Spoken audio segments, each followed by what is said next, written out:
Hello everybody, this is Fernando for the latest Urban Legends video.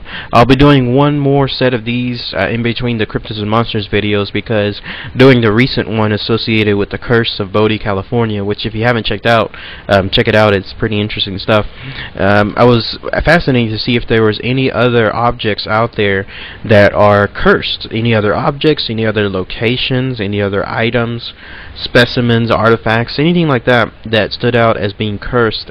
And sure enough, I came across some pretty fascinating stuff to talk about here, so be on the lookout for some future urban legend videos associated with cursed objects.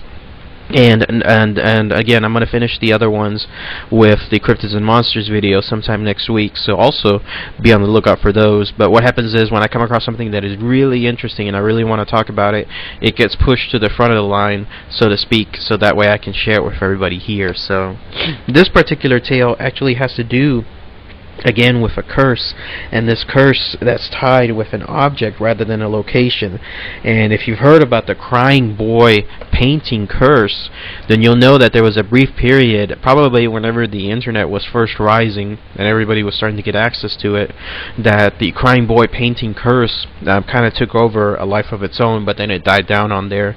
And I remember hearing about it back then, but then not really seeing into what it beheld. So doing some research into it now, it was interesting to find out the life essentially that this particular let's say curse took on, and how it's been around for a couple of decades. So it hasn't been too long in existence out there, but it's definitely been around for a while. So it all starts with a particular tale that was told within The Sun, which is a newspaper. I don't know if it's still being printed now somewhere in Europe, but it was at that time, back in September 4th, 1985, that an article came out that was called Blazing Curse of the Crying Boy, which you'll see a picture of here. And this all started actually because of one firefighter who told about a unique circumstance that he came across with regards to a house that just burned down and that they were doing an inspection on. By the way, this painting that you'll see within that article, it's not the only painting associated with this curse. I'll talk about this real briefly and then I'll highlight it further on there. The artist that made this painting, it's not a one-of-a-kind deal that he just mass-produced. Rather, he created a whole series of paintings of little crying boys and little crying girls. In fact, the estimate is somewhere around 1,000 to 2,000 such paintings, and he mass-produced those. So this particular curse of having the crying boy painting, it's not specifically just tied to what you see here. It could be a different variation of this painting with another boy, or it could even be with another girl, and it's still tied to that curse. So just I wanted to talk about that and touch upon that real briefly on there. So again, the British tabloid The Sun printed this particular article, and the date of it again was September 4th, 1985, and it had to do with an interview that they did with a Yorkshire Fire Brigade officer. And here's what he said that was really interesting to them. He said that the home that had recently burned down, they were trying to find out what made the house burn down, trying to find the source of it. And naturally, whenever firefighters do that, they have to comb the entirety of the house, piecemeal it essentially from room to room, and check every single point to make sure that they can find everything associated there. See what the source is. Well, he came across this painting here, and the unique circumstance surrounding it was that it was 100% completely undamaged. The rest of the house was in ruins. This painting was as is, in pristine conditions. It was absolutely untouched, undamaged, and that freaked him out a little bit, and that's why he told The Sun this particular tale associated with it. And no sooner did this go around than the curse seemed to have taken on a life of its own, because other places that had this particular painting, again, not exactly this boy that you see here, but with other tales, with other locations, different variations of it. But over the next few months, The Sun and other tabloids, they ran articles where apparently house after house was experiencing fires by people who owned those paintings in them. And this all happened all at once. It didn't happen before. that September 4th period. So it only happened once, I guess, the sun released the curse, I guess you could call it, on there, and then that way the curse took on a life of its own. And again, I'm only saying this because of the timing associated with it. Who knows if people, again, it could be 100% coincidence with anything involving such things. It's like saying that somebody having a particular laser printer in their home and finding that it happened with 5 homes, that all of a sudden that type of laser printer is cursed. Or if someone has a particular, let's say, soft drink in their home, but it's a rarer kind, like let's say a certain diet kind, and it turns out that it affected 12 homes that had this particular soft drink, that all of a sudden that is cursed. Now, again, it's coincidence for a lot of parts, but it makes you kind of scratch your head and wonder why, why all of a sudden with this particular crying boy painting did this come about on there. But just as quickly as it started, the crying boy painting curse died off on its own.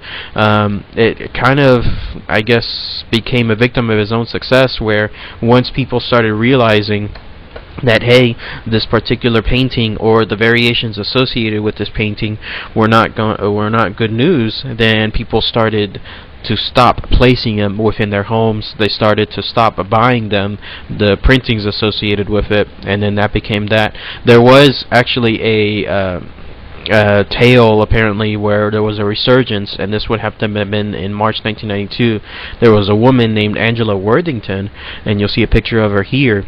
She said that she was given a painting just like this of a crying boy, and you'll see that again it's a different variation of it from anything else you've seen so far. And she was given a painting of her by her aunt. She hung it in her home, and then the day after she hung it, the house suffered no less than 3 fires, not 1 or 2, but 3 different fires on there. And once that happened, then it looked like the crying boy painting phenomenon kind of took on a little bit of a resurgence, but then that was it. It kind of quickly died out afterward on there. So pretty interesting stuff. Now, where the crying boy paintings came from, it actually has to do with an artist. He goes by the name of Bruno Amadia, but his more professional name, what he used for painting purposes, was Giovanni Bragolin, which you'll see a picture of here. Again, that's a little weird. His real name again was Bruno Amadia, but he, I guess, decided that wasn't fancy enough, and so when it came to his particular paintings, he wanted to make sure that he had a exquisite name to represent, and so he called himself Giovanni Bragolin. And what's associated with him, and again, what's unique with him, is that this was his mantra, the crying boys and crying girls.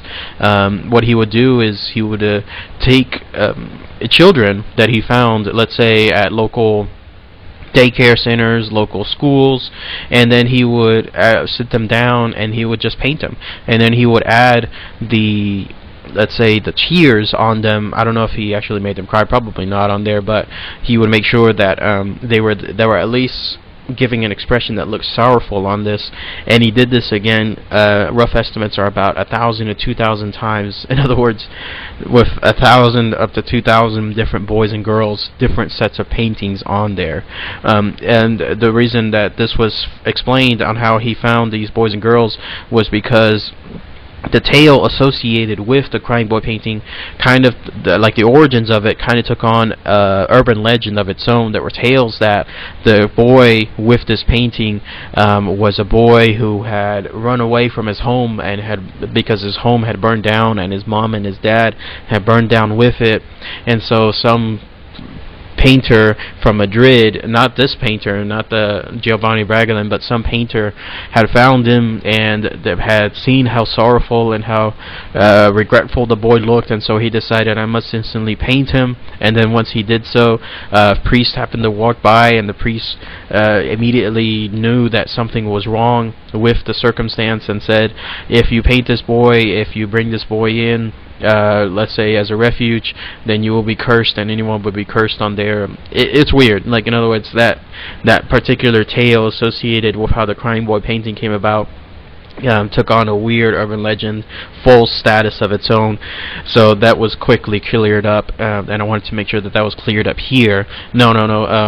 the true tale associated with the Crying Boy paintings was just as easy as is. This guy Giovanni Bragolin, all he did was he found his subjects within random schools, random playgrounds in and around Venice, and then apparently he also posted ads in newspapers, and he would just simply paint them, and then he would ask that they would have, let's say, a sorrowful look to them, and then that was it. So again, it was interesting to read that the origins with the Crying Boy again took off almost an urban legend status of their own on there.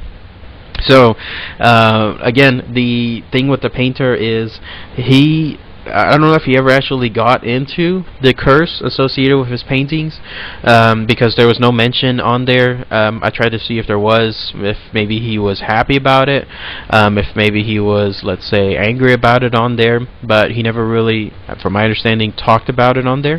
He never really acknowledged it, he never really denied it on there.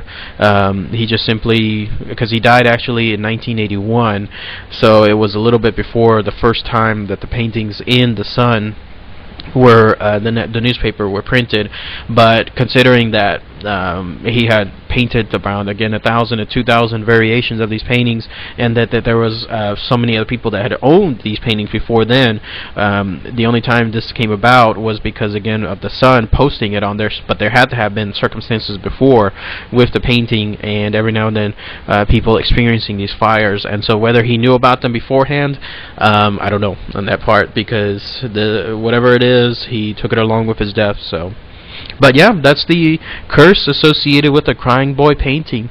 The idea, again, that you have something like this there in your house, then you will suffer a potential cause of fire soon within your household. And you can still find these paintings on eBay. No doubt there's everywhere online. If you type in just whatever when it comes to any kind of prints, any kind of paintings, not the original ones, but the mass-produced ones that you can find online, they're still out there right now. So anybody that has one in their homes, if you wanted to share about it here, see if you've experienced anything that was, let's say, unique with your painting, then please post your comments, share below. If anyone has maybe any relatives that had gone through anything on there as well, it would be interesting to see, because again, this took on a life of its own within the mid-'80s, and then it kind of resurged a little bit within the 90s, but then it kind of died off afterwards. So there has to be some people that, again, have experienced something on there, and it'll be fascinating to see what comes about with that on there too. So